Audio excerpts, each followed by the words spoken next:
जय हिंद। नीतीश ऑलराउंडर के चैनल पे आप सभी लोगों का स्वागत है। तो देखिए, हम लोग पढ़ रहे हैं क्लास 12 के लिए भौतिक विज्ञान, जो कि अध्याय 1 है और ये लेक्चर नंबर 4 है। दोस्तों, यदि आप मेरे पहले की वीडियो को नहीं देखे हैं तो प्लीज पहले आप उनको देखिए, तब आप यहाँ पर आके इसको शुरू करिए। देखिए, हमारा आज का हेडिंग है अनंत लंबाई के आवेशित तार के निकट विद्युत क्षेत्र की तीव्रता। ठीक है, तो विद्युत क्षेत्र की तीव्रता ज्ञात करने के लिए पहले आपको क्या करना पड़ेगा, एक अनंत लंबाई का एक चालक तार लेना पड़ेगा। तो चलिए मैं लेता हूं, ये देखिए, ये आपका हो गया अनंत लंबाई का चालक तार। ठीक है, अनंत लंबाई का चालक तार, और मान लीजिए इस पे है आपका धनावेश। ठीक भाई, अनंत लंबाई का है, जिसको हम मान लेते हैं कि ये डॉट डॉट डॉट डॉट अनंत लंबाई का है। ठीक है, अब देखिए, अब इस पे हम क्या करते हैं कि इस पे हम एक पृष्ठ की कल्पना करते हैं। ठीक है, ये लीजिए, इस पर हम एक पृष्ठ की कल्पना करते हैं। ये लीजिए,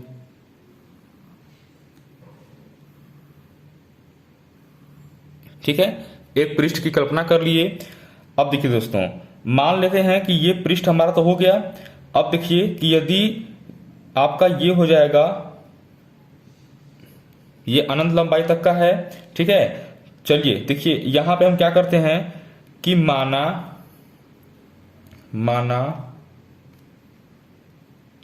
तार पर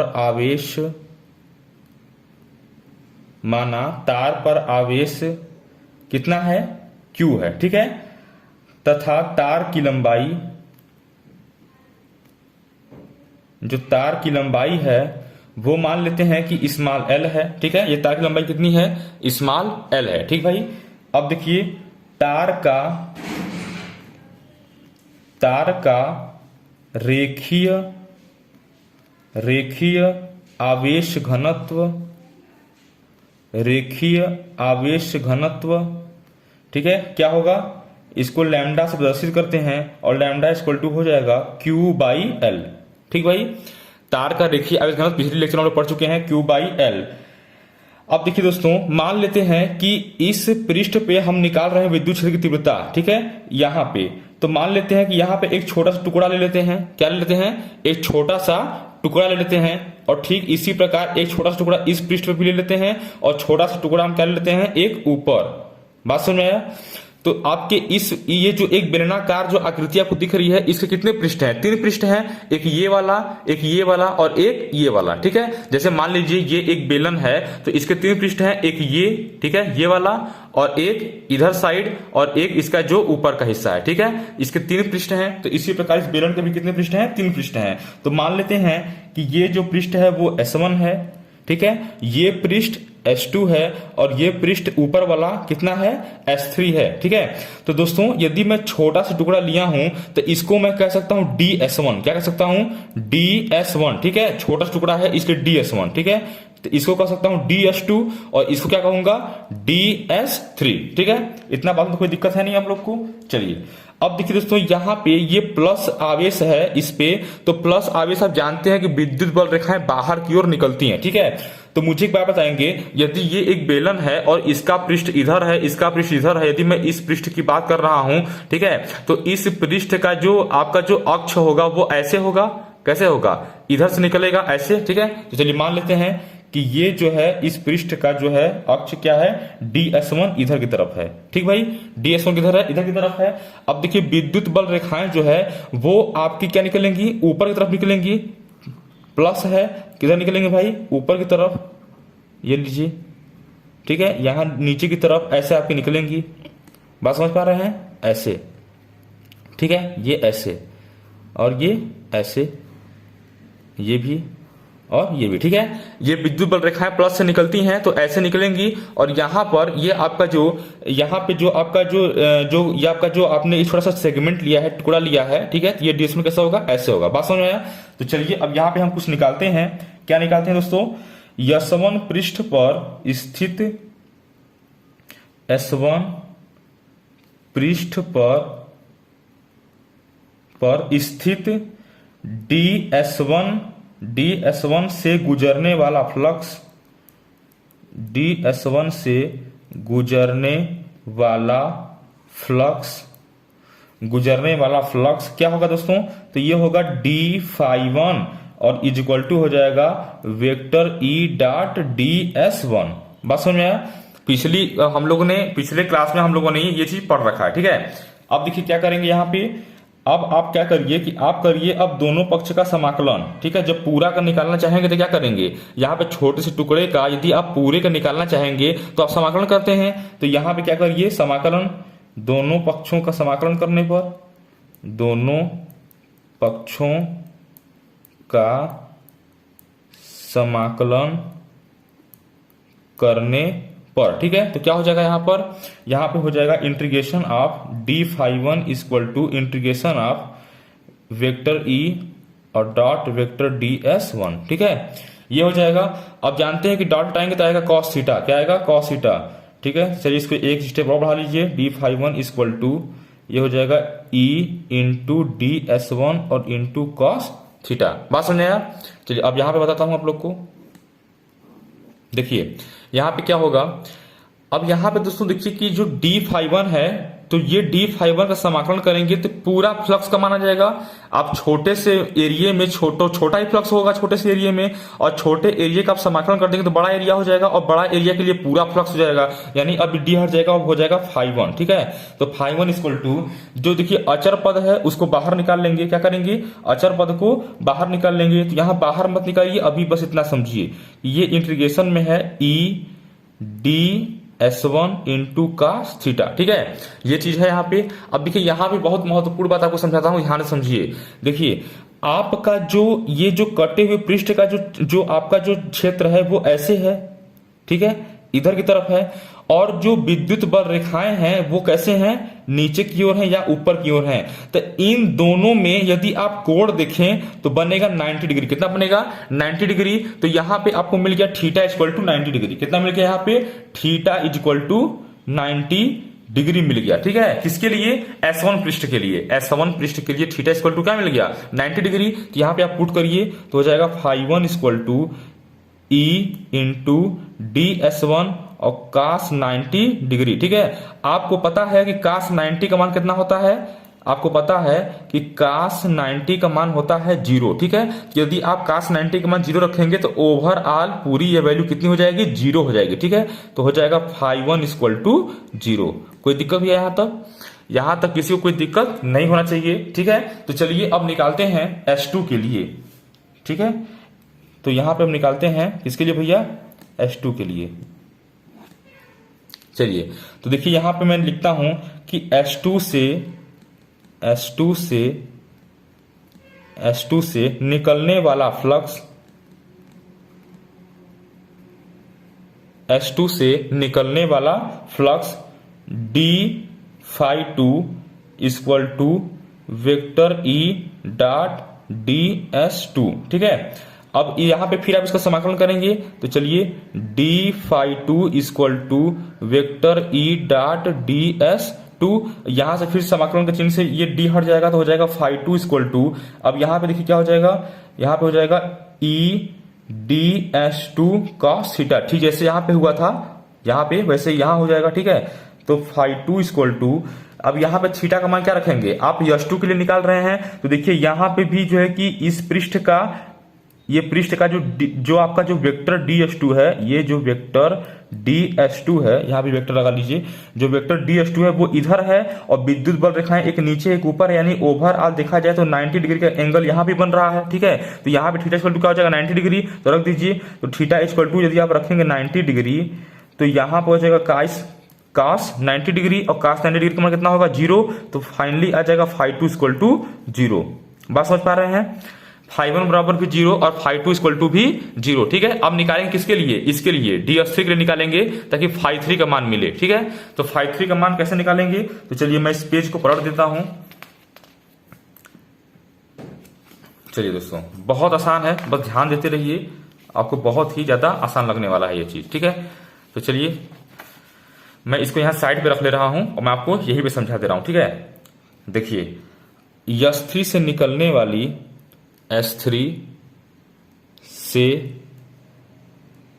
निकलने वाला फ्लक्स, ठीक है, S3 से निकलने वाला फ्लक्स। तो यहां पे आप क्या कहेंगे, यहां पे आप कहेंगे वही चीज कि d phi 3 equal to vector E dot vector DS3। ठीक है, दोनों पक्षों का समाकलन कर लेंगे तो हो जाएगा D phi 3 equal to vector E dot DS3। ठीक भाई, अब देखिए यहां पे फिर आप वही कहेंगे डी फाई 3 इक्वल टू यहां पे हो जाएगा ई DS3 इंटू कॉस थीटा। ठीक है, अब तक यही करते आ रहे हैं।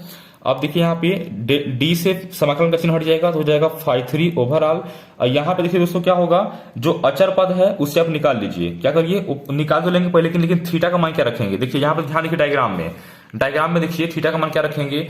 मैं निकलवा रहा हूं आपसे DS3 के लिए। ठीक है, तो यहां पे ये जो टुकड़ा लिया हूं अब की बार ऊपर वाले पृष्ठ पे है, तो इसका जो ये वेक्टर होगा वो DS3 जो वेक्टर होगा वो ऊपर की तरफ होगा। ठीक है, और ऊपर की तरफ वेक्टर DS3 है, और देखिए विद्युत बल रेखाएं भी ऊपर की तरफ ही हैं। ठीक है, तो इसका मतलब ये हुआ कि यदि ये एक DS3 है, ठीक है, और इसी के ऊपर, इसी के मतलब पैरेलल कहिए चाहे इसी के डायरेक्शन में कहिए, क्या जा रहा है हमारा विद्युत बल रेखाएं, तो देखिए दोनों का एंगल कितना हो गया, 0 हो गया। क्या हो गया, दोनों का एंगल 0 हो गया। ठीक है, तो यहां पे आप थीटा बराबर रख देंगे 0। क्या रख देंगे, थीटा बराबर 0। ठीक है, तो यहां पे आपका हो जाएगा थीटा बराबर 0, तो cos 0 का मान होता है 1 होता है। कितना होता है, 1। ठीक है, तो यहां रखिए ई DS3 इंटू कॉस 0, तो यहां पे आपका हो जाएगा फाई 3 इक्वल टू ई और यहां पे DS3। क्यों, क्योंकि यहां cos 0 का मान कितना हो जाएगा, 1। यहां देखिए दोस्तों ई अचर पद है तो इसको बाहर कर लीजिए, तो हो जाएगा फाई 3 इक्वल टू ई बाहर कर लेंगे तो बचेगा DS3। क्या बचेगा, DS3। अब देखिए यहां से मैं एक बात आपको बताता हूं कि ई तो है, ठीक है, लेकिन जो DS3 है, DS3 का मतलब क्या हुआ, आप इस छोटे से टुकड़े का समाकलन करेंगे तो पूरा वक्र पृष्ठ आ जाएगा। क्या आ जाएगा, पूरा क्षेत्रफल आ जाएगा, जो ऊपर का जो पूरा वक्र पृष्ठ है पूरा आ जाएगा। तो सीधे आप यहाँ पे सीधे रख लीजिए, तो बेलन के वक्र पृष्ठ का क्षेत्रफल सूत्र क्या होता है, चूंकि बेलन के वक्र पृष्ठ, ठीक है, बेलन के वक्र पृष्ठ का क्षेत्रफल कितना होता है दोस्तों, तो ये होता है 2πRL। कितना होता है, 2πRL। ठीक है, कितना होता है, 2πRL। तो इस चीज को अब यहां रखिए, तो यहां पे हो जाएगा आपका फाई 3, यहां पर रख दीजिए 2πRL। तो फाई 3 इक्वल टू क्या आ गया फाइनली, E इंटू 2πRL। ठीक है, क्या गया, E 2πRL। ठीक है, तो यहां पर आपको फाई 1 मिला, फाई 2 मिला और फाई 3 मिल गया। ठीक है, तो यहां सब क्या करिए, तब टोटल फ्लक्स का मान कितना आ जाएगा, टोटल फ्लक्स कुल विद्युत बल रेखाएं, तो phi equal to phi 1 plus phi 2 और प्लस फाई 3। ठीक है, तो यहां से आप क्या कहेंगे, यहां से आपका मान रख दीजिए, तो फाई 1 का मान क्या हो जाएगा 0, फाई 2 का मान भी कितना है 0, और फाई 3 का मान कितना हो जाएगा E इंटू 2πRL। ठीक है, तो फाई बराबर क्या आ गया फाइनली भैया, अंत में क्या आ गया, फाई बराबर 2πRL इंटू ई ना, 2πRL इंटू ई, और इसको मान लीजिए समीकरण नंबर 1। ठीक है, अब देखिए गॉस के प्रमेय से,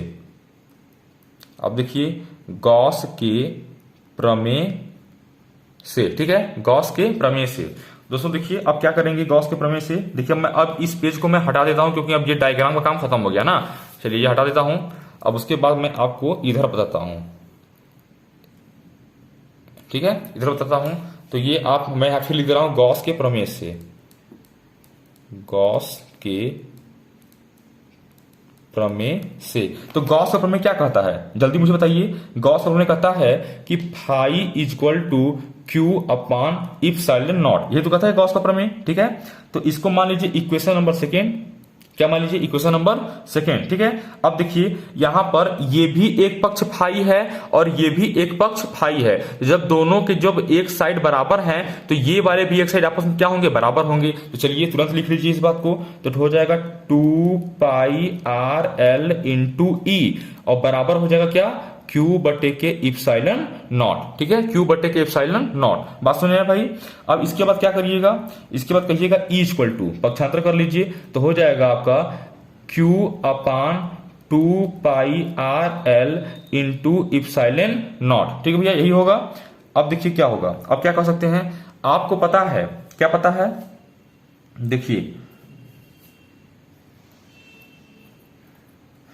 देखिए आपको क्या पता है, आपको पता है कि जो आपने क्या पढ़ा था, रेखीय आवेश घनत्व, क्या पढ़ा था भैया, रेखीय आवेश घनत्व लैम्डा इक्वल टू क्या था, Q बाई एल था कि नहीं था।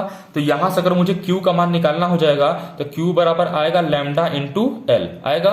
तो इस बात को आप यहां पर रख दीजिए, तो E इक्वल टू हो जाएगा, Q बराबर रख देंगे लैम्डा इंटू एल और बटे क्या है 2 pi R L into epsilon naught. ठीक है, तो यहां देखिए L से L कट गया, बचा क्या, E equal to lambda upon 2 pi r into epsilon naught. ठीक भाई, क्या बचा, तो अब इसको आप कुछ ऐसे लिख लीजिए, कैसे, देखिए E बराबर 1/2 पाई इप्सिलॉन नॉट इंटू लैम्डा बटे के आर। ठीक है, और ये आपका क्या आ गया, फार्मूला, यही आ गया विद्युत क्षेत्र की तीव्रता का फार्मूला। किसके लिए आ गया मेरे भाइयों, अनंत लंबाई के आवेशित तार के निकट विद्युत क्षेत्र की तीव्रता का ये फार्मूला आ गया, कहां पे, यहां पे। ठीक है, तो मैं इस पेज को भी रख दे रहा हूं, इसका आप स्क्रीनशॉट ले लीजिए, नोट कर लीजिए वीडियो को रोक करके। अब इसके बाद आप इसको भी नोट करिए। ठीक है, इसके बाद हम लोगों ने ये किया और फिर यहां से हम लोगों ने ये किया। ठीक भाई, तो इसको आप क्या करिए, नोट कर लीजिए, बहुत आसान है।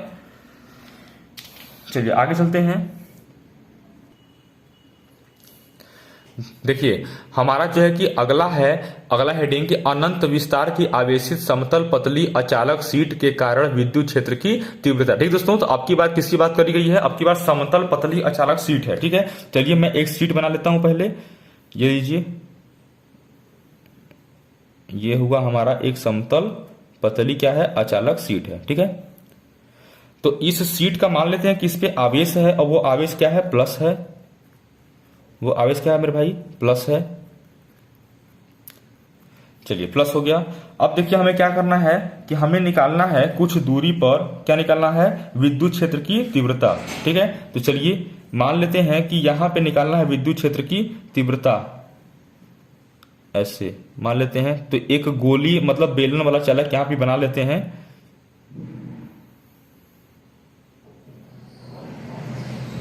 ये लीजिए। ठीक है, बना लिया हम लोगों ने।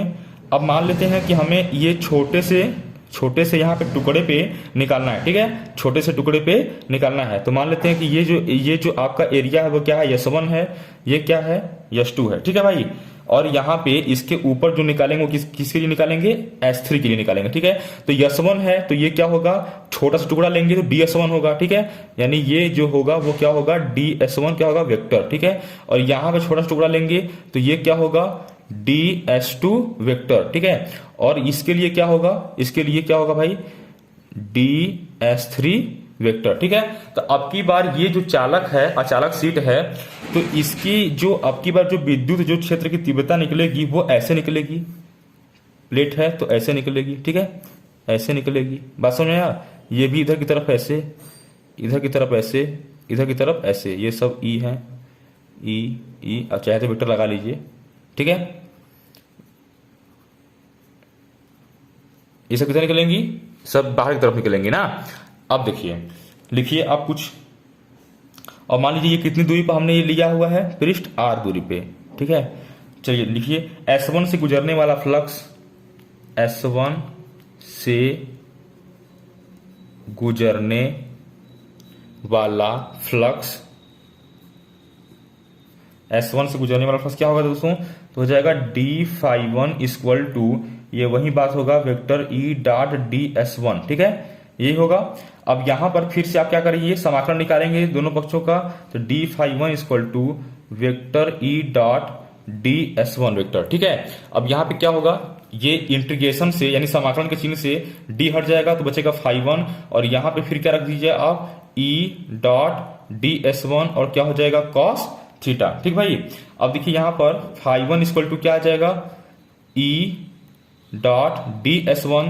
थीटा का मान क्या रखेंगे मुझे बताइए, थीटा का मान क्या रखेंगे। देखिए आपका जो S1 पृष्ठ के निकाल रहे हैं तो ये भी इसका जो एक घटक है इधर है, ठीक है, एक घटक क्या है S1 का इधर ही है, और विद्युत क्षेत्र की तीव्रता भी क्या है इधर ही है। तो फाइनली थीटा का मान क्या हो जाएगा, 0 हो जाएगा, ठीक, क्योंकि दोनों एक दिशा में है तो थीटा का मान क्या हो जाएगा 0। यहां जब cos 0 लिखेंगे तो cos 0 का मान होता है 1, कितना होता है चलिए मैं लिख लेता हूं पहले, cos 0 1, तो यहां पे हो जाएगा φ1 इक्वल टू क्या हो जाएगा E डॉट ds1, ठीक है, और यहाँ पे cos 0 का मान कितना होता है 1 होता है। बात समझ आया। तो φ1 इक्वल टू ई को बाहर निकाल लेंगे क्योंकि विद्युत क्षेत्र की तीव्रता अचर पद मान लिया गया है, ठीक है, और यहाँ बचेगा ds1। बात समझ आया। φ1 इक्वल टू, तो देखिए यहाँ पे आप ds1 को मान लीजिए कि ये जो पूरा देखिए छोटे से टुकड़े s1 का यदि आप पूरा ds1 करेंगे, पूरा का इंटीग्रेशन करेंगे तो पूरा ये पृष्ठ आएगा, और इस पूरे पृष्ठ के क्षेत्रफल को मान लेते हैं कितना है a है, क्या मान लेते हैं a है, ठीक है। तो कहिए आप यहाँ पे सिंपली e इंटू इसका मान क्या लिख देंगे a, क्या लिख देंगे e इंटू a, और इसको मान लीजिए समीकरण नंबर 1, क्या मान लीजिए भैया समीकरण नंबर 1, ठीक है। अब देखिए S2 से गुजरने वाला फ्लक्स लिखिए, S2 से गुजरने वाला फ्लक्स, S2 से गुजरने वाला फ्लक्स, तो यहां पे क्या कहेंगे, वही चीज कहेंगे कि d∅2 इक्वल टू क्या आ जाएगा वेक्टर E और डॉट वेक्टर ds2, ठीक है। तो यहां भी आप इंटीग्रेशन करेंगे तो d∅2 इक्वल टू हो जाएगा integration of vector E dot vector ds2, यहां पे भी integration of d∅2 equal to यहां पे हो जाएगा E dot ds2 into cos theta, जो अब तक करते आ रहे हैं, ठीक है, यही काम करेंगे यहां पर भी। अब देखिए यहां पे क्या कर सकते हैं, ये इंटीग्रेशन से क्या हट जाएगा, समाकलन इंटीग्रेशन से d हट जाएगा तो बचेगा φ2 इक्वल टू यहाँ पे क्या होगा E बाहर हो जाएगा और बचेगा ds2 इंटू कॉस थीटा। देखिए मैं निकलवा रहा हूं यश2 के लिए, ये यश2 के लिए, तो इधर देखिए विद्युत क्षेत्र की जो तीव्रता है वो इधर ही है, ऐसे प्लस से निकल रही है ऐसे ही, और इधर ही आपका ये वाला भी यश2 का भी घटक इधर ही है, इधर ही पृष्ठ पे है, तो यहाँ भी एंगल क्या हो जाएगा 0, और फाइनली यहाँ पे भी चलिए मैं यहाँ बताता हूँ आपको, यहाँ पे भी आ जाएगा φ2 इक्वल टू E इंटीग्रेशन में ds2 और इंटू cos 0 अंश, ठीक है। तो हो जाएगा φ2 equal to E ds2 into cos 0 का मान कितना हो जाएगा 1 हो जाएगा, और φ2 इक्वल टू आपका फाइनली आ जाएगा E, और यहाँ पे ds2 का मान क्या रखें बताइए। देखिए जो पृष्ठ ये था और इस पृष्ठ का क्षेत्रफल हमने a बताया, तो यही पृष्ठ तो ये भी होगा। अगर भैया कोई एक समान जो है कि वृत्त का या त्रिज्या का कोई एक बेलन है तो जितना इसके इस तरफ का पृष्ठ होगा उतना ही पृष्ठ इस तरफ का होगा, तो ये भी पृष्ठ कितना होगा a ही होगा, ठीक है। तो यहाँ पे लिख लीजिए EA। बात सुनिए, इसको मान लीजिए इक्वेशन नंबर 2, ठीक है। इक्वेशन नंबर क्या मानेंगे भैया 2। अब देखिए यहां पर अब निकालिए S3 से गुजरने वाला, S3 से गुजरने वाला फ्लक्स, तो यहां भी आप वही कहिए कि d∅3 equal to vector E dot vector ds3, यही कहेंगे बिल्कुल। अब देखिए यहां पे भी इंटीग्रेशन निकालिए तो हो जाएगा d∅3 equal to vector E dot ds3 का वेक्टर, यहां पे भी हो जाएगा d∅3 इक्वल टू यहां पे हो जाएगा आपका integration of E dot ds3 और क्या हो जाएगा cos थीटा। तो यहां पे थीटा का मान क्या रखेंगे आप मुझे बताइए कि यहां के लिए थीटा का मान क्या आएगा। देखिए आपका विद्युत क्षेत्र की तीव्रता ऐसे है, कैसे है ऐसे है, और जो ds3 का जो घटक है वो ऊपर की तरफ है, तो फाइनली कितने डिग्री के कोण बन गए 90 डिग्री, कितने डिग्री कोण बन गए 90 डिग्री। तो अब आप यहाँ पे थीटा का मान क्या रखेंगे 90 डिग्री, तो ये हो जाएगा integration of d∅3 equal to E into ds3 और cos 90 डिग्री, ठीक है। तो हो जाएगा देखिए यहाँ पे इंटीग्रेशन से आप d हटा दीजिए तो बचेगा φ3, तो φ3 इक्वल टू क्या आ जाएगा, देखिए cos 90 का मान कितना होता है 0, तो cos 90 का मान 0 और ओवरऑल सबसे गुणा हो जाएगा तो क्या आ जाएगा सीधे 0 आ जाएगा, क्या आ जाएगा सीधे 0, तो φ3 का मान क्या आ गया 0, ठीक है। यहाँ पे देखिए φ1 लिख लीजिए इसको, φ1 का मान इंटू ए, φ2 का मान इंटू ए और φ3 का मान 0, ठीक है। तो अब टोटल फ्लक्स क्या आ जाएगा मुझे बताइए, अतः कुल फ्लक्स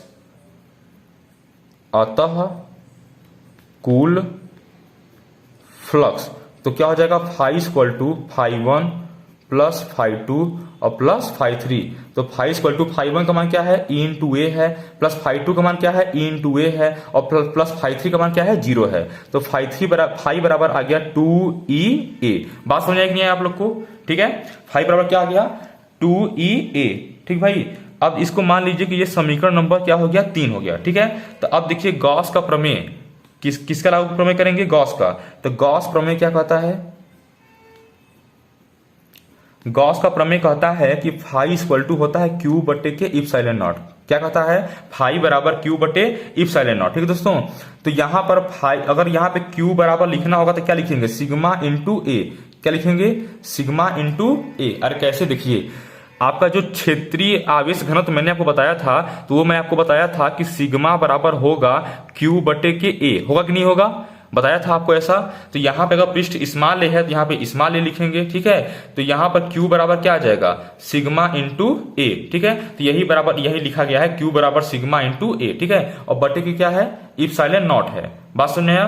तो अब देखिए क्या कहेंगे, अब इसको मान लीजिए कि समीकरण नंबर 4 हो गया। क्या हो गया, समीकरण नंबर 4, ठीक है। तो समीकरण 3 व 4 से, समीकरण 3 व 4 से, तो समीकरण 3 व 4 क्या करेंगे, फाइव तो बराबर है, फाइव बराबर है, तो बाकी भी क्या होंगे, बराबर होंगे। यानी टू ई ए बराबर सिग्मा इंटू ए बटे के इप्सिलॉन नॉट, ठीक भाई।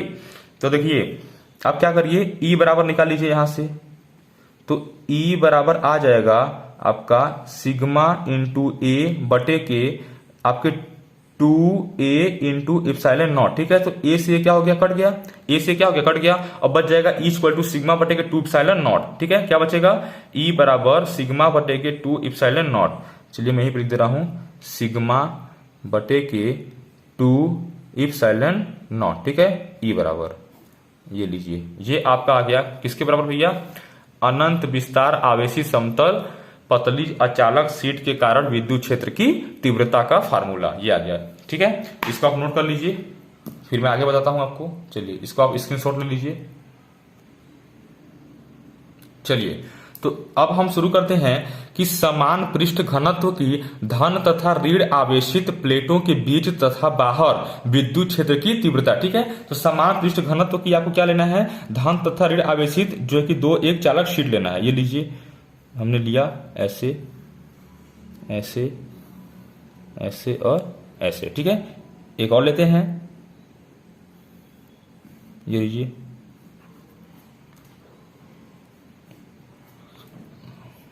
पेन का भी वंदे मातरम हो गया, तो ये कोई बात नहीं, दूसरा पेन यूज करूंगा, ये लीजिए, ठीक है।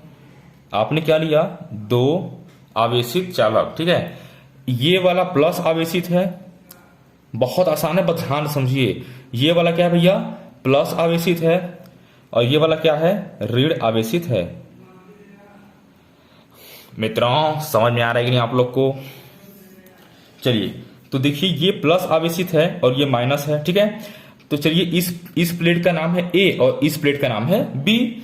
अब देखिए हमें पता है कि जो धन आवेशित जो होता है वो उससे विद्युत बल रेखाएं बाहर की ओर निकलती हैं, तो निकाल दीजिए बाहर की ओर। ये लीजिए, अगर मान लेते हैं कि इस बिंदु पर निकालना है हमें, ठीक है, तो मान लीजिए, तो यहां पे क्या होगा, निकलेगा ई ए से निकल रही हैं विद्युत बल रेखाएं ई ए। बात समझ आ रहा है, ठीक है। और ये इधर से भी बाहर निकलेंगी ई ए, ठीक भैया, ई ए। बात समझ आ रहा है। अब देखिए जो बी है, बी वाले में अंदर क्यों आता है, ये बी वाला क्या करता है, विद्युत बल रेखाओं को अंदर की तरफ लेके आता है। तो ये लीजिए, ये क्या आ रहे हैं, अंदर की तरफ, क्या आ रहे हैं, अंदर की तरफ, ठीक है।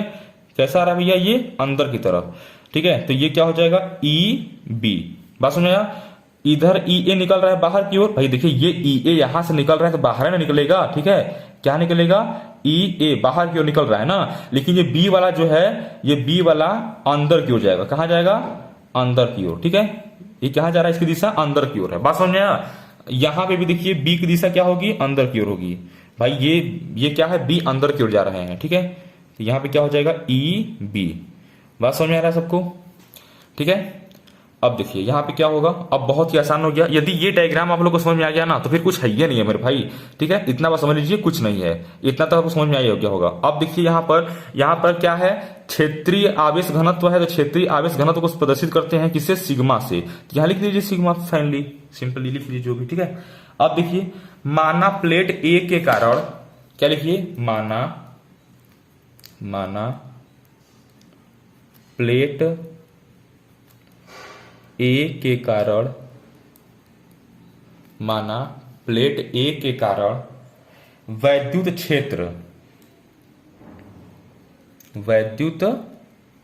क्षेत्र, तो क्या हो जाएगा मेरे भाई, हो जाएगा आपका ई ए बराबर क्या हो जाएगा, सिग्मा बटे के 2 इप्सिलॉन नॉट। अरे ये कहां से आया, अरे ये कहां से आया भाई, अरे ये देखिए कहां से आया। अभी तो हम लोगों ने पढ़ा कि ये यदि आवेशित कोई प्लेट है तो इस प्लेट के लिए विद्युत क्षेत्र की तीव्रता का सूत्र क्या आया है अभी, E = सिग्मा बटे के 2 इप्सिलॉन नॉट। यहां पर देखिए ये फार्मूला, ठीक है। तो यही फार्मूला को बस हमने लिखा हुआ है, बात समझ पा रहे हैं। चलिए ठीक है, अब देखिए, तो माना प्लेट बी के कारण, चलिए बी के द्वारा भी लिख ले रहे हैं, माना प्लेट बी के कारण वैद्युत क्षेत्र, क्या मेरे भाई, वैद्युत क्षेत्र, तो हो जाएगा आपका ई बी = यहां भी हो जाएगा सिग्मा बटे के 2 इप्सिलॉन नॉट। क्यों, क्योंकि आपका जो ये आवेशित प्लेट है सेम उसी तरीके से ये आवेशित प्लेट है, बस दोनों में फर्क ये है कि ये धनावेश है, ये ऋणावेश है। बात समझ पा रहे हैं, ये धनावेश है और ये ऋणावेश है, बाकी कोई फर्क नहीं है, ठीक है। तो यहां पे आपको क्या आ जाएगा, सिग्मा बटे के 2 इप्सिलॉन नॉट, ठीक है। अब निकालिए प्लेटों के बीच परिणामी वैद्युत क्षेत्र, क्या निकालिए फिर भैया, प्लेटों के बीच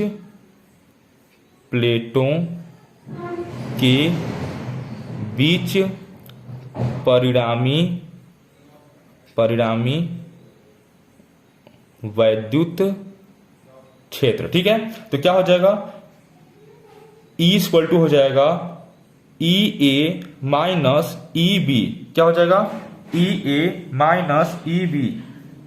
अच्छा सॉरी, प्लेटों के बीच निकाल रहे हैं ना, यहां पे दोनों प्लेटों के बीच में निकाल रहे हैं। तो देखिए यहां ध्यान दीजिए, EA का दिशा भी क्या है, इधर ही है, किधर है, राइट साइड है, दाएं साइड ना, और EB का दिशा भी किधर है, राइट साइड है, दाएं साइड। तो ये दोनों आपस में क्या हो जाएंगे, जुड़ जाएंगे। अरे मेरी बात को समझिए, यदि ये एक कोई वस्तु है, इधर से कोई बल लगा रहा है 5 न्यूटन का, और इधर से ही कोई और बल लगा रहा है 5 न्यूटन का, तो ये दोनों बल क्या होते हैं, आपस में जुड़ जाते हैं। ये कितने बल से आगे जाएगी, 10 न्यूटन के बल से वस्तु आगे खिसकेगी, ठीक है। तो उसी प्रकार यदि इधर ही दिशा में EA है और इधर ही दिशा में EB है, तो ये दोनों आपस में क्या हो जाएंगे, जुड़ जाएंगे।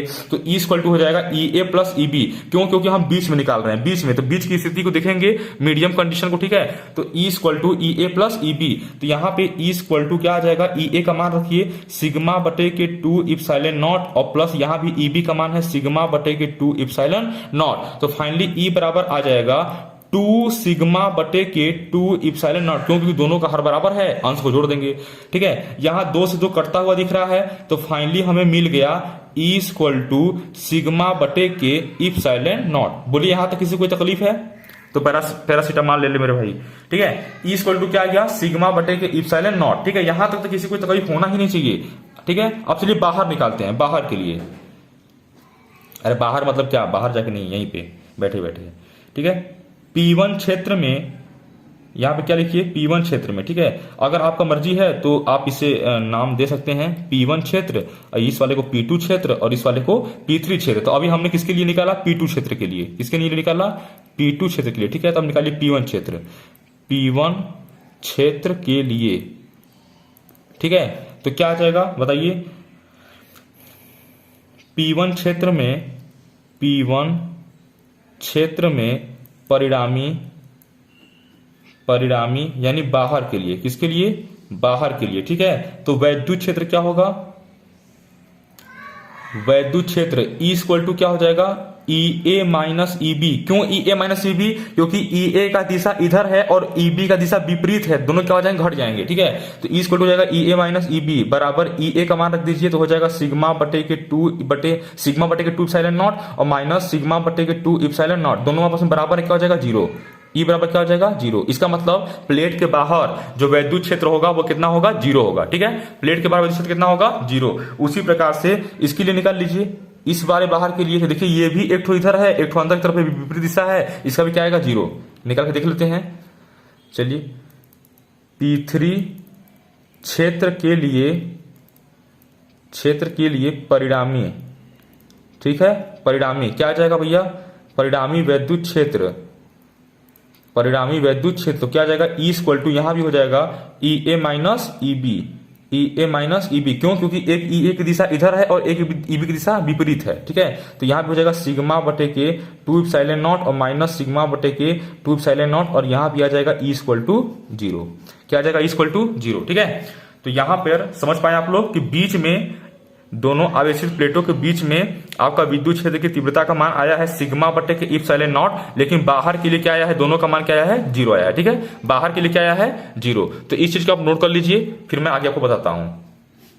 नोट कर लीजिए, या आप वीडियो को रोक करके स्क्रीनशॉट ले लीजिए, या वीडियो को रोक करके आप नोट कर लीजिए, मर्जी आपकी, समझे बलखुदार। चलिए देखिए, तो हमारा अगला हेडिंग है आवेशित गोली कोष के कारण वैद्युत क्षेत्र, ठीक है। तो गोली कोष लेते हैं एक, चलिए पहले सबसे पहले हम गोला बनाएंगे, ये लीजिए, ये एक गोला हो गया, ठीक है। और इस गोले को यदि हम कोई क्यू आवेश देंगे तो ये जो आवेश इस गोले पर देंगे तो वो आवेश इसके सरफेस पर फैल जाएगा, यानी इसके बाहरी सतह पर क्या हो जाएगा, आवेश क्या हो जाएगा मेरे भैया, फैल जाएगा, ठीक है, फैल जाएगा। और इस गोले का केंद्र मान लेते हैं क्या है, O है, ठीक है। और यहां आप देखिए दोस्तों, अब क्या करेंगे कि हम इस जो है कि गोले के कारण, गोली कोष के कारण हमें वैद्युत क्षेत्र की तीव्रता निकालना है, तो वो निकालेंगे 3 कंडीशन में। 3 कंडीशन वो कौन कौन सी होगी, एक होगी कि वो भैया जो हम निकाले विद्युत क्षेत्र की तीव्रता ये गोली कोष के बाहर निकालें, और दूसरी कंडीशन होगी कि इस गोली कोष के सतह पर ही निकालें, और तीसरी कंडीशन होगी कि इस गोली कोष के भीतर यानी अंदर निकालें। बात समझ पा रहे हैं, तो ये 3 स्थिति होगी। तो चलिए पहले लिखते हैं कुछ, पहले चलिए इसके बाहर अगर निकालेंगे ऐसे, ठीक है, तो पहले हम कल्पना करते हैं एक गोली कोष की, ठीक है। तो इसके बाहर एक डॉट लाइन बढ़ा लीजिए ऐसे, ये लीजिए, ठीक है। इसके बाहर हम कल्पना कर रहे हैं, तो इसके लिए इस छोटा सा टुकड़ा लीजिए, यहाँ पे छोटा सा टुकड़ा ले लीजिए और इसका नाम लीजिए बी, और इस छोटे से टुकड़े का जो है वो क्या है, DS है, ठीक है। छोटे टुकड़े क्या है भैया, DS है। तो यहां पर इस गोली कोष जो प्लस लिए हुए है, तो ये भी बाहर क्यों निकलेगा, इसका जो विद्युत क्षेत्र की तीव्रता क्या होगा, बाहर की ओर निकलेगा। और आपका जो सिगमेंट टुकड़ा है ये भी किधर है, इधर ही है, क्या है, DS है, ठीक है, इधर ही है वेक्टर DS। बात समझ पा रहे हैं। तो यहां से एक बात तो कंफर्म होगा कि थीटा का मान क्या आएगा, 0 आएगा, ठीक है। तो चलिए लिखते हैं पहले, माना, और मान लीजिए कि इसका जो त्रिज्या है वो क्या है, कैपिटल R है, क्या है भाई, कैपिटल R है। ये गोले का त्रिज्या क्या है, कैपिटल R है, और यहां से लेके यहां तक की दूरी क्या है, स्मॉल r है, ठीक है, जहां पर हम निकाल रहे हैं विद्युत क्षेत्र की तीव्रता। तो चलिए लिखते हैं, माना दिया गया आवेश, माना दिया गया आवेश बराबर क्या है, Q है, ठीक है। माना P पर एक सूक्ष्म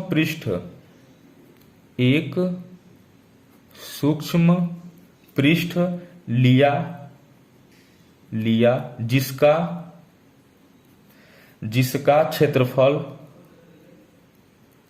क्षेत्रफल कितना है, DS है, ठीक है। अतः DS पृष्ठ से निकलने वाला फ्लक्स,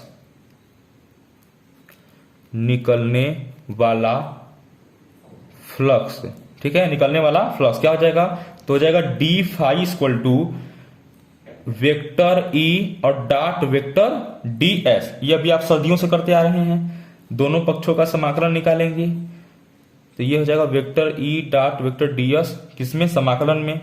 तो फिर वही आप हल करिए, ये लीजिए, ये हो जाएगा E DS into cos theta. पहले बता चुका हूं कि थीटा का मान क्या आएगा, 0। तो ये आप क्या हो जाएगा भैया, यहां हो जाएगा फाई, और यहां हो जाएगा E into DS into cos 0 अंश, और कास 0 का मान कितना होगा, 1 होगा। तो ये हो जाएगा phi equal to E into DS। E को क्या कर लीजिए, बाहर कर लीजिए, ठीक है। तो फाई इक्वल टू क्या हो जाएगा, E, और यहां क्या बचेगा, DS। हमारे बात समझ पा रहे हैं भैया, मारो बात समझो कि नहीं समझो। चलिए, तो E गुड़े जो आपका जो इंटीग्रेशन में जो DS है ना, इसका मतलब क्या हुआ कि इस छोटे से टुकड़े का यदि आप डीएस यानी कि इंटीग्रेट करेंगे, छोटे से टुकड़े क्या करेंगे, समाकलन निकालेंगे, तो पूरे का आ जाएगा, पूरे का आ जाएगा ना। तो पूरे जो गोले का जो आपका जो क्षेत्रफल होता है, गोले का जो ऊपर का जो क्षेत्रफल होता है, वक्रपृष्ठ का क्षेत्रफल होता है, तो वो होता है 4πr²। ठीक है, यहां मैं लिख दे रहा हूं। ठीक है, गोले का क्षेत्रफल,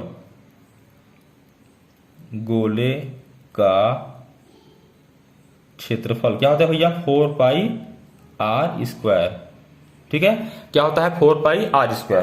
तो इस बात को मैं यहां आपको समझाता हूं, तब ये हो जाएगा फाई इक्वल टू ई गुणे 4πr²।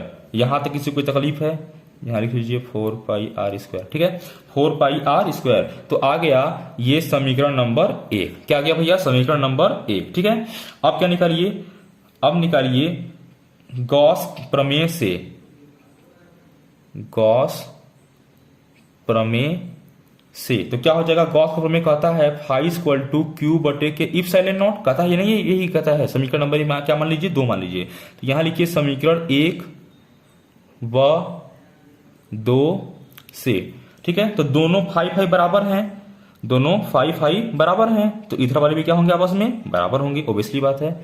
ई गुणे 4πr² बराबर क्यू बटे के इप्सिलॉन नॉट, ये भी आपस में क्या होंगे, बराबर होंगे। ठीक है, अब इसके बाद क्या करेंगे भैया, तो यहां हो जाएगा ई इक्वल टू हो जाएगा 1 बटे 4πr² और इंटू क्यू बटे के इप्सिलॉन नॉट। ठीक है, ये आ जाएगा आपका, बात समझ पा रहे हैं मेरे भैया। तो अब यहां पे आप इसको एक चीज और कह सकते हैं, क्या कह सकते हैं, ई इक्वल टू 1 बटे 4π एप्सिलॉन नॉट को पहले लिख दिया और इंटू हो गया क्यू बटे के r²। ठीक है, ये हो गया, जगह दादी बुला रही है, जगह।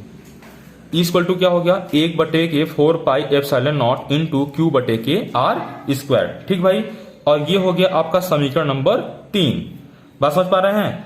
तो इसका मतलब ये हुआ कि यदि गोले के बाहर यदि आप विद्युत क्षेत्र की तीव्रता निकालना चाहेंगे तो वो इस सूत्र से निकाला जा सकता है, ई इक्वल टू 1 बटे के 4π एप्सिलॉन नॉट इंटू क्यू बटे के r²। ठीक है, मेरी बात समझिए। अच्छा, अब इसकी दूसरी स्थिति निकालते हैं कि कौन सी स्थिति में भैया, दूसरी स्थिति। ठीक है, दूसरी स्थिति क्या कहता है कि यदि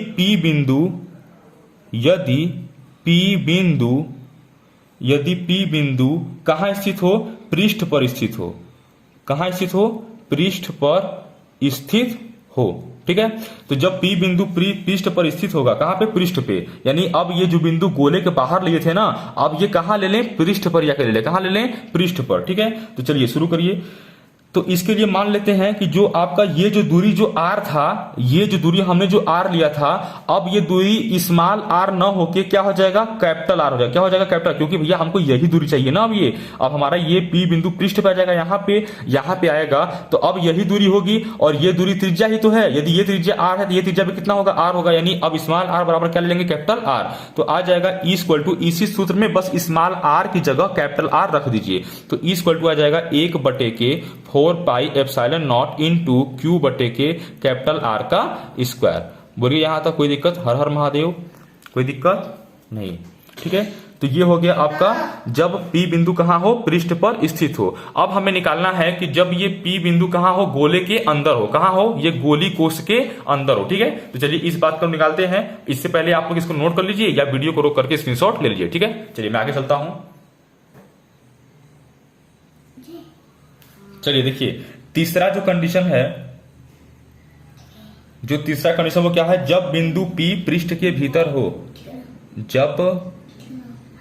जब बिंदु P पृष्ठ के भीतर हो। ठीक है, जब बिंदु P कहां हो भैया, पृष्ठ के भीतर हो। ठीक है, तो उस स्थिति में जो आपका जो स्मॉल r होगा वो ये कंडीशन होगा, जो r होगा वो क्या होगा, इस r से क्या होगा, छोटा होगा। देखिए मेरी बात को समझिए, जब आप गोले के भीतर कोई बिंदु लेंगे तो अब जो ये कैपिटल आर था, अब मान लीजिए गोले के भीतर आप बिंदु कहीं भी यहाँ पे ले लीजिए, यहाँ पे ले लीजिए, ठीक है। तो अब जो ये दूरी होगी, इसको अगर आप कहें कि ये स्मॉल आर है तो पक्का है कि ये पूरे आर से छोटा ही होगा। ये पूरा अगर आर है तो यहां तक की दूरी आर से छोटा ही होगा, ठीक है। तो यही मैं माना हूं कि आर से छोटा होगा कौन, स्मॉल आर, ठीक है। तो उस स्थिति के लिए निकालिए, तो सूक्ष्म पृष्ठ डीएस से, सूक्ष्म पृष्ठ डीएस से गुजरने वाला फ्लक्स, गुजरने वाला फ्लक्स, तो क्या हो जाएगा, D phi equal to vector E dot vector D S, ठीक है। तो यहां पर हो जाएगा integration of D phi equal to integration of vector E और डॉट वेक्टर डी एस। तो यहां पे इंटीग्रेट करेंगे तो ये तो हो जाएगा फाई और इक्वल टू ये क्या हो जाएगा, यहां पे हो जाएगा ई डॉट डी एस और इंटू कॉस थीटा, ठीक भाई। यहां पे थीटा का मान क्या रखेंगे, बोलिए थीटा का मान क्या रखेंगे। ये आप इस डायग्राम को देखिए, यदि मैं इस बिंदु को यहां पे ले लूंगा, अंदर ले लूंगा, तो ये अब गोली कोष इतने के लिए हो जाएगा। गोली कोष जब ये हो जाएगा तो यहां पे अब ये कोई टुकड़ा लूंगा मैं डीएस, ठीक है। तो विद्युत क्षेत्र यही है और टुकड़े का जो आपका घटक है वो यही है, तो क्या हो जाएगा, जीरो हो जाएगा। थीटा बराबर क्या हो जाएगा, जीरो। तो चलिए यहां पे लिख दीजिए कि थीटा बराबर जीरो, तो कास जीरो बराबर क्या आ जाएगा आपका, 1 आ जाएगा। तो लिखिए phi equal to E into D S, क्यों, क्योंकि कास थीटा का मान क्या हो जाएगा, 1 हो जाएगा, ठीक है। यहां देखिए ई को क्या कर सकते हैं, बाहर कर लेंगे, ई को क्या कर लेंगे बाहर, क्योंकि विद्युत क्षेत्र का कांस्टेंट है वो बाहर हो जाएगा। ई इंटीग्रेशन में डीएस, बात समझ पा रहे हैं भैया। देखिए यहाँ पे अब डीएस को क्या लिखेंगे, डीएस को लिखेंगे 4 पाई आर स्क्वायर, क्यों, क्योंकि गोले का वक्र पृष्ठ क्या होता है 4 पाई आर स्क्वायर, ठीक है। तो phi equal to E into 4 pi r square, ठीक है।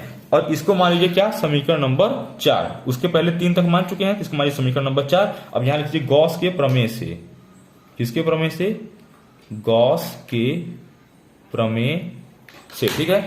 तो गॉस का प्रमेय क्या कहता है भैया, गॉस प्रमेय कहता है कि फाई इक्वल टू क्यू बटे के इप्सिलॉन नॉट, यही कहता है गॉस का प्रमेय। तो मुझे एक बात बताइए कि गॉस के प्रमेय से आपने क्यू बटे इप्सिलॉन नॉट तो लिख दिया, लेकिन इस गोली कोष को हमने जो भी आवेश दिया है वो तो बाहरी सरफेस से फैल गया। कहां फैल गया, बाहरी सरफेस से फैल गया, बाहरी पृष्ठ पर। क्या गोले के अंदर कोई आवेश है, तो जवाब है बिल्कुल नहीं, गोले के अंदर कोई भी आवेश नहीं है। तो जब गोले के अंदर कोई आवेश नहीं है तो इसका मतलब भीतर के लिए Q बराबर क्या हो गया, जीरो। गोले के अगर अंदर निकाल रहे हैं तो Q का मान, आवेश का मान क्या हो गया, जीरो। तो यहां पे Q का मान रखिए जीरो। जब Q का मान आप यहां पे जीरो रखेंगे तो आ जाएगा फाई बराबर जीरो बटे के इप्सिलॉन नॉट। तो फाइनली आ गया फाई बराबर जीरो, फाई बराबर जीरो। तो यदि फाई बराबर है तो ये पक्ष भी आपस में क्या होंगे, बराबर होंगे। तो हो गया आपका ई गुणे 4 पाई आर स्क्वायर बराबर जीरो। तो यहां से अगर ई का मान निकालेंगे तो आएगा जीरो बटे के 4 पाई आर स्क्वायर और फाइनली आ जाएगा ई बराबर जीरो। क्या आ जाएगा, ई बराबर जीरो। इसका मतलब ये हुआ कि आप किसी गोली कोष के भीतर अगर विद्युत क्षेत्र की तीव्रता खोजना चाहेंगे तो वो क्या आएगा, जीरो आएगा। क्या आएगा मेरे भाई, जीरो आएगा, ठीक है। तो इस बात को आप नोट कर लीजिए, फिर हम आगे चलते हैं, ठीक है।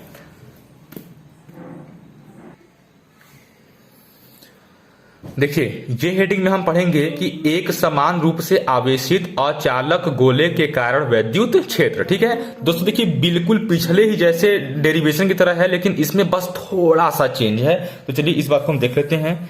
ये लीजिए, ये हमने एक आवेशित अचालक गोले का एक जो है कि गोला ले लिया है जो कि अचालक है, ठीक है। तो अब हम इसको यदि क्यू आवेश देंगे तो ये सतह पे भी होगा, क्या होगा भाई, सतह पर भी होगा और प्लस गोले के अंदर भी होगा, ठीक है। कहां होगा, गोले के अंदर भी होगा। ये मान लेते हैं गोले का केंद्र क्या है, O है, ठीक है। गोले का केंद्र O है। अब इस गोले के केंद्र O से R दूरी पर मान लीजिए कि हमको विद्युत क्षेत्र की तीव्रता निकालनी है। कितनी दूरी पे, R दूरी पर निकालनी है। तो पहले मान लेते हैं कि R दूरी पे एक, यहां पे एक हम बंद पास यानी बंद गोले की कल्पना कर लेते हैं, ठीक है, कल्पना कर लेते हैं। और यहीं पे निकालना है तो मान लेते हैं कि यहां पे टुकड़ा क्या है, एक छोटा सा टुकड़ा ले लेते हैं यहाँ पे, ठीक है, किस बिंदु पे भैया, पी बिंदु पे। और इसको मान लेते हैं क्या है, ds है, ठीक है, ds है, ये टुकड़ा छोटा सा है, छोटा सा टुकड़े का मतलब डेल्टा, मतलब ds, d को डेल्टा भी कर सकते हैं, ठीक है। और इसके बाद देखिए यहाँ पे इस गोले का जो आपका जो अक्ष होगा वो क्या होगा, यहाँ होगा वेक्टर ds, जो इसका सदिश होगा इधर होगा। और यदि यहां से अगर विद्युत क्षेत्र निकलेगा तो विद्युत क्षेत्र भी किधर होगा, इधर ही होगा, ठीक है, वेक्टर ई इधर ही होगा, यानी यहाँ पे भी थीटा बराबर क्या मिलेगा, 0 अंश मिलेगा, ठीक है। तो यहाँ देखिए अब कुछ लिखते हैं यहाँ पर, और इस गोले की जो त्रिज्या वो मान लेते हैं कितना है भैया, r है, कितना है, r है, ठीक है। तो चलिए यहाँ पे मैं लिखता हूं कुछ, ये आवेश दिया गया है q, चलिए q आवेश, देखिए q आवेश संपूर्ण गोले के आयतन पर, संपूर्ण गोले के आयतन पर एक समान रूप से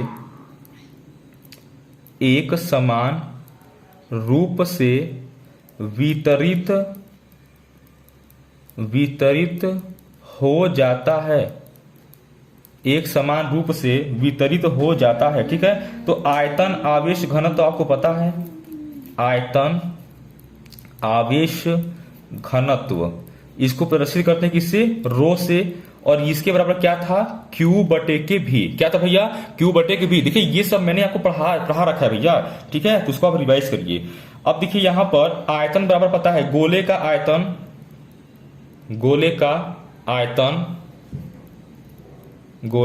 आयतन v इक्वल टू क्या होता है, 4/3 पाई r क्यूब, क्या होगा, पाई r क्यूब, ठीक है, ये लीजिए पाई r क्यूब, ये क्या हो गया, समीकरण नंबर 1, नहीं अभी इसको नहीं, सॉरी, यहां पे अब निकालिए आप क्या, रो बराबर Q बटे के, अब यहाँ पे v का मान रख दीजिए, किसका मान, v का मान, तो हो जाएगा 4/3 पाई r क्यूब, और ये हो जाएगा समीकरण नंबर 1, ठीक है, ये क्या है, 3 है, ठीक है, क्यूब हो गया, और ये क्या हो जाएगा, समीकरण नंबर 1। कोई दिक्कत यहां तक किसी को? चलिए आगे देखते हैं। देखिए यहां पर पृष्ठ से बाहर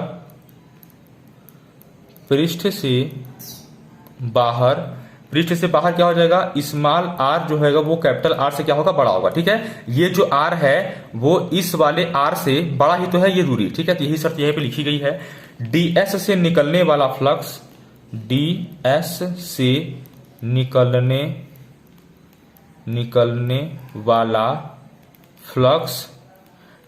से निकलने वाला फ्लक्स, ये हो जाएगा d phi equal to vector e dot vector ds, ठीक है। तो इसका आप समीकरण निकालेंगे, वही प्रक्रिया है, ठीक है। ये लीजिए यहां पे क्या हो जाएगा, फाई हो जाएगा, और यहां क्या हो जाएगा, e into D S cos theta, यहां पे थीटा का मान क्या हो जाएगा, 0, ठीक है, थीटा का मान क्या होगा, 0, मैं यहां पर बताता हूं आपको, ये लीजिए, तो यहां पे थीटा बराबर क्या हो जाएगा, 0, ओ सॉरी 90 लिखा गया, 0, तो यहां पे हो जाएगा cos 0 बराबर 1, ठीक है। तो यहां आ जाएगा phi equal to e into D S, और cos थीटा 0, ए 1 हो जाएगा, 1, तो ये हो जाएगा फाइनली ये, तो फाई इक्वल टू ई बाहर कर लीजिए और बचेगा डी एस, ठीक है। तो phi equal to D S, देखिए ये अगर छोटा छोटा डी एस है तो पूरा कितना होगा, मुझे बताइए पूरा कितना होगा भाई, पूरा हो जाएगा 4 पाई r स्क्वायर, ई गुड़े 4 पाई r स्क्वायर, ठीक है। और ये हो जाएगा समीकरण नंबर 2, समीकरण नंबर 2। आगे चलिए, देखिए बहुत आसान है, बस समझ चलिए, ठीक है। अब क्या कर सकते हैं, अब करें गॉस का प्रमेय, गॉस के प्रमेय से। तो गॉस का प्रमेय कहता है फाई इक्वल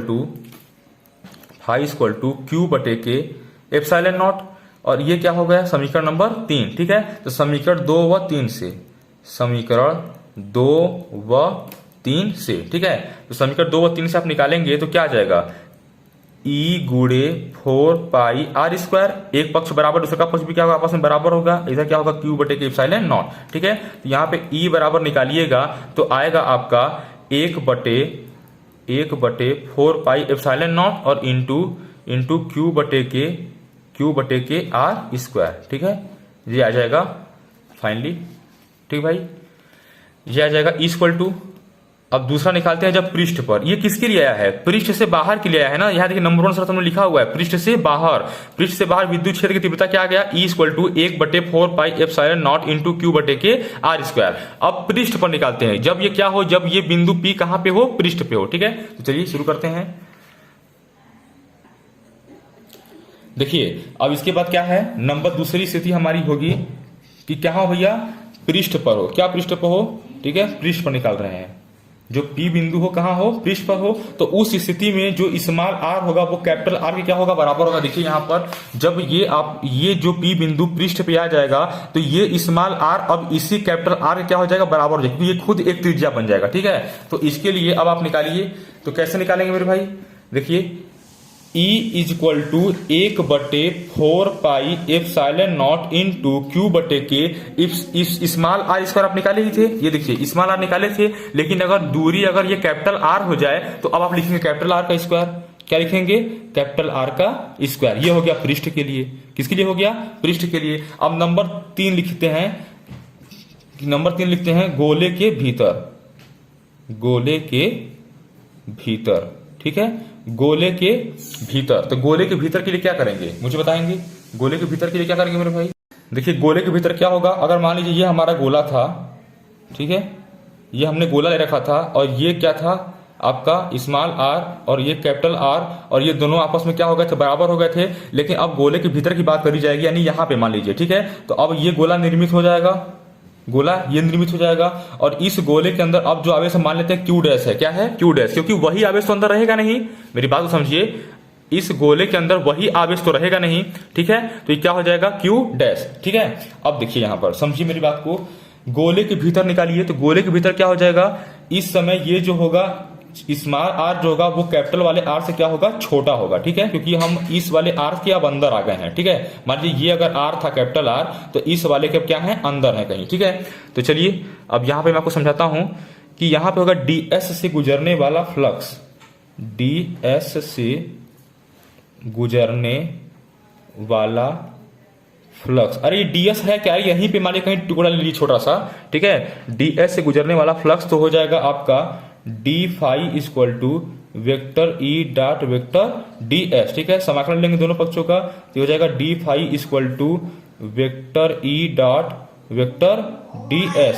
ये हो जाएगा फाई और ये हो जाएगा E dot ds cos theta.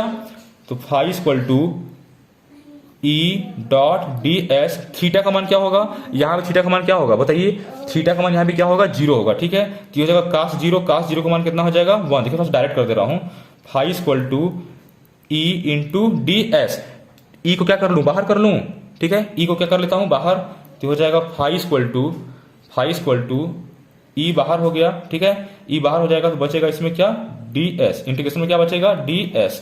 ठीक है, तो फाई = E इंटू, और ये ds का मतलब क्या हुआ, उसका वक्रपृष्ठ का क्या होता है, 4πr²।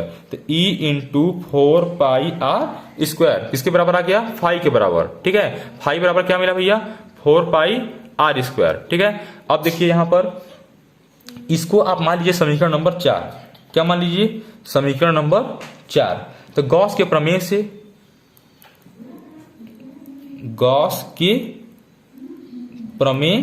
से, ठीक है, तो गॉस के प्रमेय से क्या हो जाएगा, फाई = Q' बटे के इप्सिलॉन। अब की बार Q' क्यों लिए हैं, क्योंकि आवेश अंदर Q' है। क्यों, अच्छा अंदर आवेश Q' क्यों है, क्योंकि ये एक अचालक गोला है, तो इसके अंदर अब जरूरी नहीं है कि ये समान जो है कि आवेश हो। ठीक है, जरूरी नहीं है कि हर जगह क्या हो, ये आवेश समान ही हो, क्योंकि अब अंदर कुछ और होगा, बाहर कुछ और होगा। ठीक है, तो फाई = क्या हो गया, Q' बटे के इप्सिलॉन। तो जहां Q' लिख लीजिए यहां पर, जहां Q' क्या है मेरे भैया, R त्रिज्या के गोले पर आवेश है, R त्रिज्या के गोले पर आवेश है। ठीक है, R त्रिज्या के गोले पर आवेश है, तो यहां पर Q' बराबर क्या हो जाएगा, Q' बराबर क्या हो जाएगा, रो इंटू 4/3 πr3।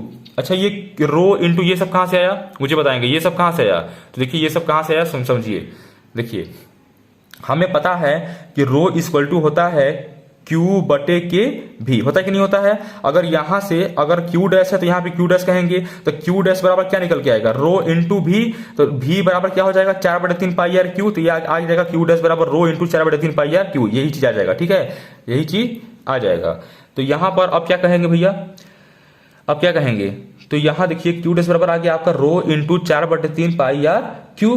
तो आपको पता है कि आपने लिख रखा है कि phi equal to q dash बटे के इप्सिलॉन नॉट गॉस के प्रमेय से आप लिख चुके हैं। तो अब ये क्यू डैश के मान को इसमें रखिए, तो हो जाएगा फाई बराबर क्यू डैश का मान rho into 4/3 pi are cube बटे के इप्सिलॉन नॉट। ठीक है, इप्सिलॉन नॉट, इसको मान लीजिए समीकरण नंबर 5। क्या मान लीजिए, समीकरण नंबर 5। ठीक है, चलिए आगे चलते हैं। अब तो समीकरण 4 व 5 से, किससे, समीकरण 4 व 5 से। तो समीकरण 4 व 5 को देखिए, समीकरण नंबर 4 यहाँ फाई है और समीकरण नंबर 5 यहाँ भी फाई है, तो ये दोनों पक्ष भी आपस में क्या होंगे, बराबर। तो लिखिए ई गुणे 4 पाई आर स्क्वायर बराबर rho into 4/3 pi are cube, ये आर है, ठीक है, पाई आर क्यूब, अब बटे के इप्सिलॉन नॉट, बटे के इप्सिलॉन नॉट। तो यहां से ई इक्वल टू क्या मिलेगा, ई इक्वल टू मिलेगा rho into 4/3 pi are cube बटे के इप्सिलॉन नॉट और गुणे 4 पाई आर स्क्वायर। ठीक है, तो यहां देखिए क्या क्या कट रहा है, क्या क्या कट रहा है, देखिए तो ई इक्वल टू आपका आ जाएगा, ई इक्वल टू क्या आ जाएगा भैया, देखिए आपका 4 से 4 कट जाएगा, 4 से 4 कट जाएगा। ठीक है, पाई से पाई कट जाएगा और उसके बाद आर स्क्वायर से एक 2 आर कट जाएंगे, बचेगा 1 आर। तो आपका आ गया E equal to rho into R, rho और 1 आर यहां बचेगा, यानी रो इंटू आर। ठीक है, और बटे के ये 3 बचा है। ठीक है, और इप्सिलॉन नॉट बचा है, इप्सिलॉन नॉट। ठीक है, ये आ गया E equal to rho into r बटे के 3 इप्सिलॉन नॉट। ठीक भाई, क्या गया, ये इतनी चीज आपके आ गए। तो अब मुझे बताइए भाई कि यहां पर अब क्या करें, बताइए अब यहां पर क्या करें। देखिए इसके बाद क्या कर सकते हैं, ई इक्वल टू क्या है, रो इंटू आर बटे के 3 इप्सिलॉन नॉट है। ठीक है, ये तो एक आ गया विद्युत क्षेत्र, कहां के लिए आया है, ये कहां के लिए आया है, गोले के भीतर आया है। ठीक है, अब इसके बाद हम क्या कर सकते हैं, तो देखिए ध्यान से कि इसके बाद हम क्या कर सकते हैं, बहुत ध्यान से देखेंगे सब लोग भाई। देखिए बहुत आसान है, एक पेज में ले रहा हूं। अब देखिए इसके बाद क्या कर सकते हैं, देखिए आपका ई इक्वल टू क्या मिला है, आपको ई इक्वल टू मिला है कि रो इंटू आर बटे के 3 इप्सिलॉन नॉट मिला है। हमें पता है कि हमें आयतन आवेश घनत्व पता है कि रो बराबर क्या है, क्यू बटे के भी, यही तो है। और जहां पे भी बराबर क्या है, 4/3 पाई आर क्यू, यही है। ठीक है, तो अगर इस मान को यदि आप यहां पे रो के मान को रख दीजिए तो मिल जाएगा ई बराबर, क्या मिल जाएगा भाई, ई बराबर 1/के 4 पाई एप्सिलॉन नॉट और इंटू क्यू स्मॉल आर बटे के कैपिटल आर क्यूब। ठीक है, यही मिल जाएगा। अब यहां पे कैपिटल आर मान लीजिए इसको। ठीक है, तो कैपिटल आर क्यूब मिल जाएगा। अच्छा दोस्तों, ये तो मिल गया ई का फार्मूला, वेरी इंपॉर्टेंट फार्मूला। ठीक है, इसको आप लोग क्या करिए भैया, एकदम याद रखना है इस चीज को। अब देखिए यहां से एक काम और कर सकते हैं, क्या कर सकते हैं, मान लेते हैं कि माना वह बिंदु P कहां हो, गोले के केंद्र पर हो, गोले के केंद्र पर हो। तो जब गोले के केंद्र पर ही होगा तो यहां पे r का मान क्या हो जाएगा, 0 हो जाएगा। क्या हो जाएगा, r का मान 0।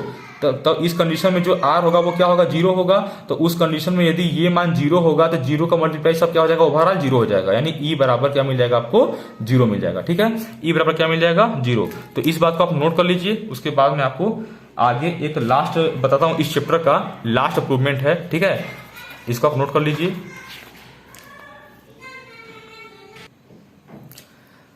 देखिए हमारा अगला हेडिंग है गॉस की प्रमेय से कूलाम का नियम। ठीक है, तो गॉस की प्रमेय से कूलाम के नियम का सत्यापन करना है तो कैसे करेंगे, मुझे बताइए कैसे करेंगे भाई। देखिए मैं बताता हूं आपको। मान लीजिए कि यहां पर आपने एक प्लस क्यू आवेश रखा है जो कि बिंदु O है। ठीक है, और आपको निकालना कहाँ है, यहाँ पर मान लीजिए निकालना है पी बिंदु, यहाँ पर निकालना है, ठीक है। तो अगर आपको यहाँ पर निकालना है क्या, कूलाम का नियम सिद्ध करना है गॉस के प्रमेय से, तो पहले आप जानते हैं कि गॉस का प्रमेय कहता है कोई बंद गोला, ठीक है, तो कोई बंद पृष्ठ हो तो इस बंद पृष्ठ के लिए आप मान लीजिए ये डॉट डॉट डॉट डॉट आप एक बंद पृष्ठ बना लीजिए, ये ठीक है, हमने एक बंद पृष्ठ बना लिया। और इसी पी बिंदु पर निकालना है तो यहाँ पे एक टुकड़ा ले लीजिए, मान लीजिए, ठीक है, ये क्या मान लीजिए भैया, एक टुकड़ा मान लीजिए। तो यहाँ पे एक टुकड़ा माने हैं तो इसके लिए आप जानते हैं कि यही होगा वेक्टर ई, यानी विद्युत की तीव्रता ऐसे बाहर निकलेगी ऐसे ही, और चूंकि टुकड़ा भी यहीं पे है तो यहीं पे इसका क्या होगा, वेक्टर डीएस भी होगा, ठीक है। अगर ये मान ले डीएस है तो वेक्टर डीएस भी क्या होगा, इधर ही होगा। तो इसके लिए थीटा बराबर मालूम है क्या हो जाएगा, 0 अंश जाएगा। अब तक करते आए हैं थीटा बराबर 0 अंश। तो इसके लिए चलिए शुरू करते हैं। देखिए मान लेते हैं कि ये दूरी कितनी है, स्मॉल आर है, मान लेते हैं कि ये दूरी कितनी है भैया, स्मॉल आर है, जहां से जहां तक निकालना है, ठीक है। तो चलिए डीएस सूक्ष्म पृष्ठ से डीएस सूक्ष्म पृष्ठ से गुजरने वाला फ्लक्स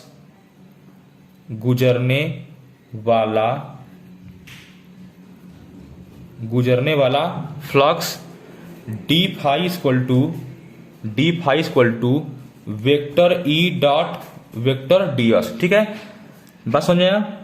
अतः संपूर्ण पृष्ठ से गुजरने वाला फ्लक्स, अतः संपूर्ण पृष्ठ से गुजरने वाला फ्लक्स, तो संपूर्ण पृष्ठ से गुजरने वाला जो फ्लक्स होगा वो क्या होगा, इंटीग्रेशन करना होगा दोनों पक्षों का। तो D phi equal to integration of vector E dot vector D S. तो इसका इंटीग्रेशन क्या आ जाएगा, पूरा फ्लक्स फाई आ जाएगा। और इसका करिए तो ये आप इसको ऐसे लिख दीजिए, ई into D S into cos theta, ठीक है। तो फाई इक्वल टू आ गया ई इंटू डी एस, थीटा का मान कितना है, 0 अंश, तो हो जाएगा कॉस 0 अंश, और कॉस 0 अंश में कितना होता है, 1 होता है। तो phi equal to E into D S, इसका मान 1 को इसमें करेंगे तो 1 यही आ जाएगा, ठीक है, इंटू डी एस। तो फाई इक्वल टू ई को बाहर कर लीजिए और बचेगा क्या, डीएस बचेगा। तो ये छोटा टुकड़ा अगर डीएस है तो पूरा पृष्ठ कितना होगा, ये पूरा पृष्ठ बताइए, ये पूरा पृष्ठ होगा 4 पाई आर स्क्वायर। तो ई इक्वल टू आ जाएगा, ई इक्वल टू क्या आ जाएगा, E into 4 pi r square, क्योंकि त्रिज्या कितना माने हैं, आर माने हैं, तो 4 पाई आर स्क्वायर, ठीक है। अब लिखिए गॉस के प्रमेय से, इसको मान लीजिए समीकरण नंबर 1 है। अब लिखिए गॉस के प्रमेय से, गॉस के प्रमेय से, ठीक है। देखिए बहुत आसान है, बस करते चलिए मेरे साथ। ये लीजिए गॉस का प्रमेय कहता है कि फाई इक्वल टू क्यू बटे के इप्सिलॉन नॉट, ठीक है। और ये हो गया समीकरण नंबर 2। समीकरण 1 व 2 से, समीकरण 1 व 2 से, ठीक है। समीकरण 1 व 2 से करेंगे तो ये आपका फाई फाई बराबर, तो ये पक्ष भी आपस में क्या होंगे, बराबर होंगे। तो ये हो जाएगा ई गुड़े 4 पाई आर स्क्वायर बराबर क्यू बटे के इप्सिलॉन नॉट, क्यू बटे के इप्सिलॉन नॉट। तो यहां से ई का मान क्या आ जाएगा, यहां से ई का मान आ जाएगा क्यू बटे 4 pi epsilon naught into r square, ठीक है, यही आएगा। तो इसको आप ऐसे भी लिख सकते हैं कि 1 बटे 4 pi epsilon naught into Q बटे के आर स्क्वायर, ठीक है। ई बराबर क्या आ गया, ई बराबर क्या आ गया, 1 बटे के 4 pi epsilon naught into Q बटे के आर स्क्वायर, राइट।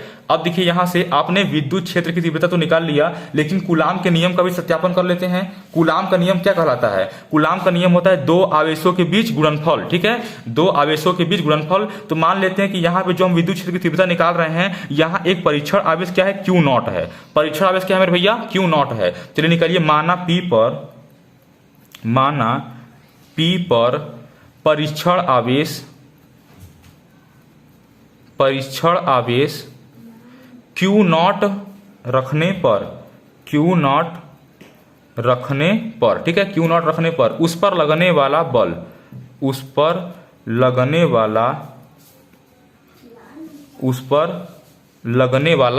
ठीक है।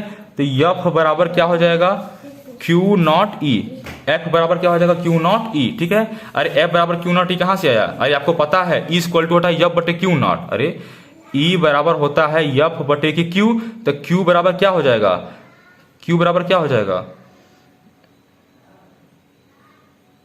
क्यू क्यू नहीं, एफ बराबर क्या हो जाएगा, एफ बराबर ई इंटू क्यू, ठीक है, क्योंकि एफ बराबर लिखे हैं तो क्यू जब क्यू नॉट है तो यहाँ भी क्या होगा, क्यू नॉट होगा, तो चाहे क्यू नॉट इंटू ई लिखिए चाहे E naught E into Q naught लिखिए, ठीक है, तो एफ बराबर हो गया क्यू नॉट इंटू ई।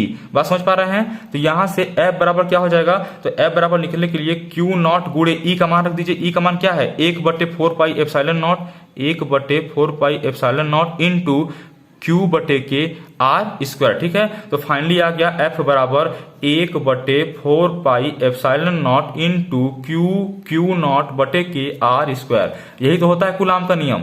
यदि दो आवेश हैं, एक क्यू है क्यू नॉट है, तो ये आवेश क्या हो जाता है, गुणा हो जाता है। तो आ गया एफ बराबर 1/4 पाई epsilon naught into Q not बटे के आर स्क्वायर। ये होगा न्यूटन में, ठीक है।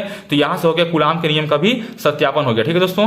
तो उम्मीद करता हूं दोस्तों आपको ये सब चीजें बहुत अच्छे से समझ में आई होगी। अब तक आप लोगों ने जो पढ़ा प्लीज उसको रिविजन जरूर करिए, और नहीं तो मेरे वीडियो को फास्ट फॉरवर्ड करके दोबारा से देख लीजिए, ठीक है।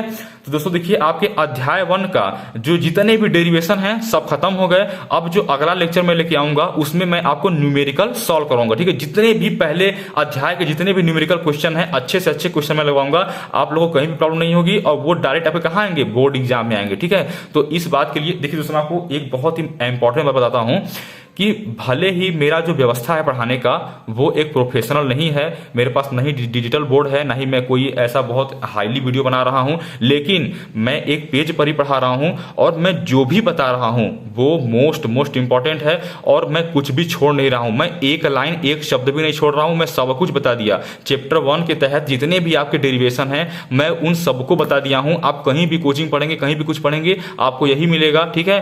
तो ये मत सोचिए कि ये मतलब बहुत मतलब कम में पढ़ा रहे हैं या अच्छा से नहीं समझा रहे हैं।